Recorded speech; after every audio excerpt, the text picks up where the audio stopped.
The year was 2347, and humanity had finally reached the stars. After 2 centuries of space exploration, Earth had established colonies across 17 planets. The human population had grown to nearly 60 billion souls spread across the cosmos. They built cities on distant moons, terraformed barren rocks into green paradises, and created a civilization that stretched across light years. Humans believed they were alone in the universe. They were wrong.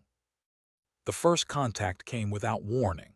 A massive fleet of alien warships appeared in the skies above New Geneva, humanity's largest colony world. The ships were unlike anything humans had ever seen. They were black as the void between stars, each one larger than a city, and they numbered in the thousands. The colony's defense systems activated automatically, but they might as well have been throwing stones at mountains. The aliens called themselves and they were the rulers of the Galactic Empire. They had conquered over 10,000 species across millions of years. In their eyes, the universe belonged to them by divine right. Every other species existed only to serve or to die. When they discovered humanity, they saw nothing special. Humans were just another primitive race that had crawled out of their birth world, unaware of their true place in the cosmic order. Ambassador of the Empire stood on the bridge of his flagship. His skin reflected the light of the holographic displays around him.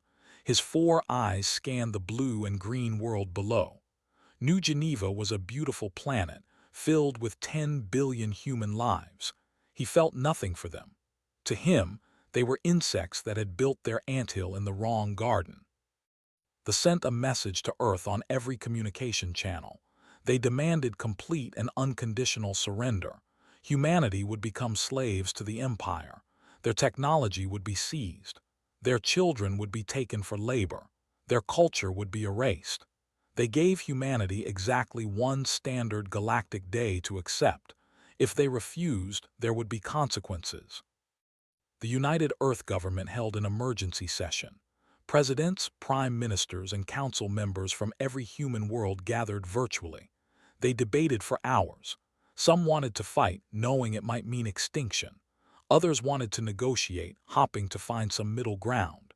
A few even suggested surrender, arguing that slavery was better than death. In the end, humanity chose to stand. President of Earth delivered humanity's response personally. She stood before the cameras, her silver hair catching the light, her voice steady as steel. She told them that humanity would never bow. She told them that Earth had faced tyrants before and had always prevailed. She told them that if they wanted war, humanity would give them war.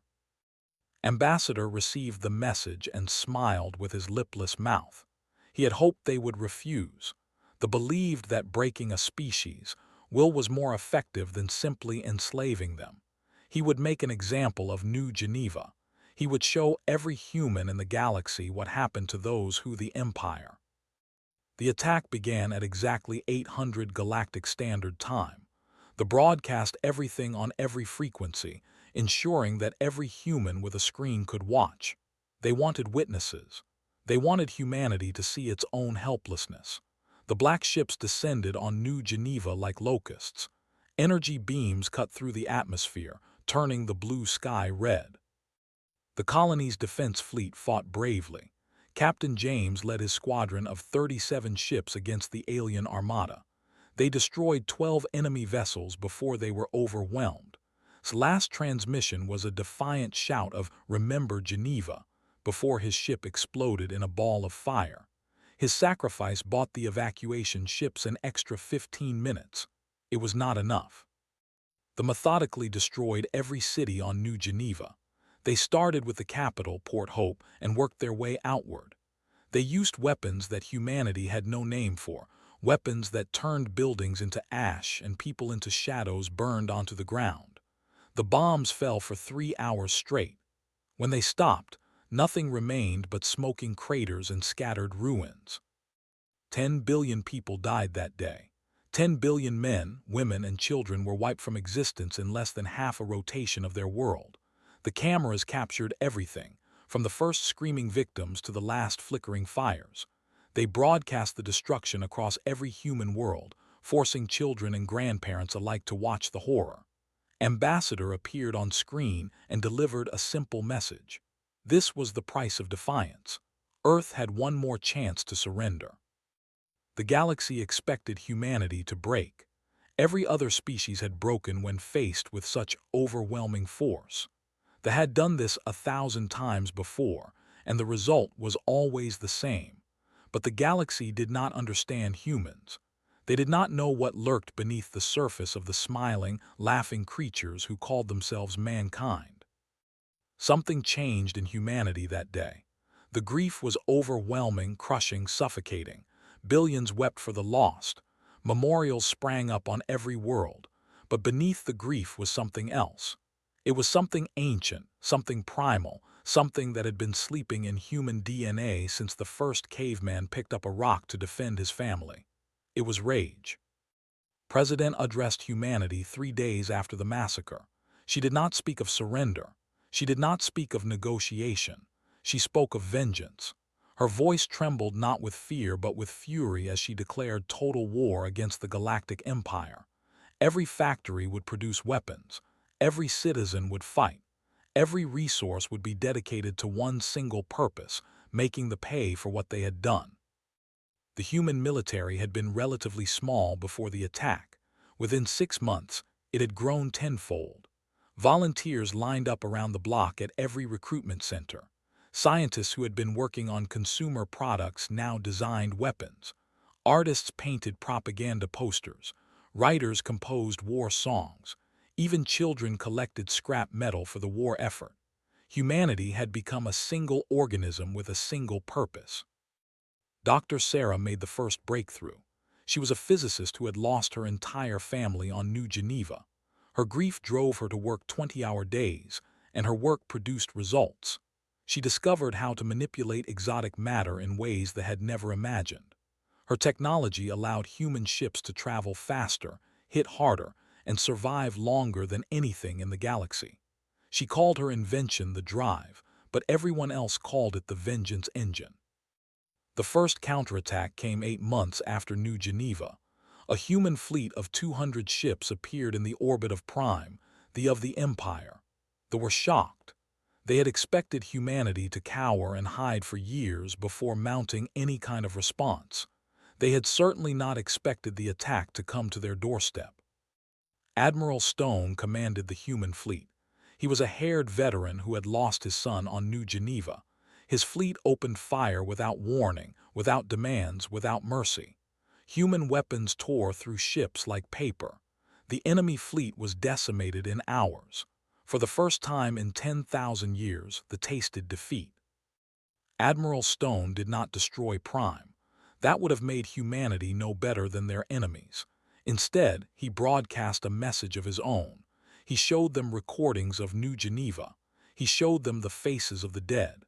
He told them that humanity would never forget, would never forgive, and would never stop until every crime was answered.